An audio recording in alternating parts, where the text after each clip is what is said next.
Social मीडियावर आता trend copy paste केल्याने फॉलोअर्स वाढू शकतात का? कदाचित वाढतही असतील, पण असं केल्याने ऍज अ कॉन्टेंट क्रिएटर म्हणून तुमची वेगळी ओळख कशी निर्माण होणार? तर ही गोष्ट समजून घेण्यासाठी आपण हे एक्झाम्पल बघूया. इथं एका एंटरटेनमेंट पेजसाठी मला एक कॉमेडी रील बनवायची होती. मग ते डिस्कशन नंतर ऑफिसमध्ये दुपारी जेवणानंतर येणारी झोपशी रिलेटेड आम्हाला एक मीम दिसलं. जब कोई आया था नजरों पे छाया था दिल में समाया था कैसे मैं बताऊं तुम्हें जो जुल्फे तो ऐसा लगता था जैसे कोहरे के पीछे एक ओस में धुला हुआ.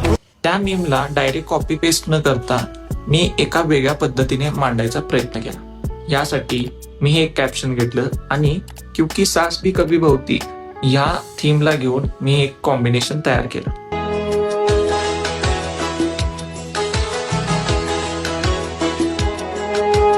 रिश्तों के भी रूप बदलते हैं,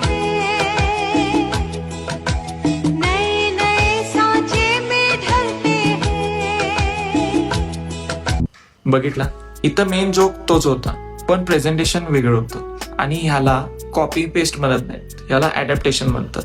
आता मेन प्रश्न आहे की अडॅप्टेशन मी का केलं? सोशल मीडियावर ज्यावेळी ऑडियन्स कॉपी पेस्ट केलेलं ट्रेंडिंग कॉन्टेंट बघते त्यावेळी जास्त करून लाईक करून स्क्रोल करण्याची टेंडन्सी असते. पण तुम्ही ज्यावेळी अशा ट्रेंडमध्ये कॉपी पेस्ट न करता अडॅप्टेशन करता, अशा वेळी ऑडियन्स लाईकच्या पलीकडे जाऊन तुमच्या कॉन्टेंटशी इंटरॅक्ट होते, जेणेकरून ते तुम्हाला फॉलो किंवा सबस्क्राईबही करू शकतात. आणि अशा प्रकारे अडॅप्टेशन केल्यामुळे तुम्ही ऍज अ कॉन्टेंट क्रिएटर म्हणून स्वतःची एक वेगळी ओळख निर्माण करू शकता.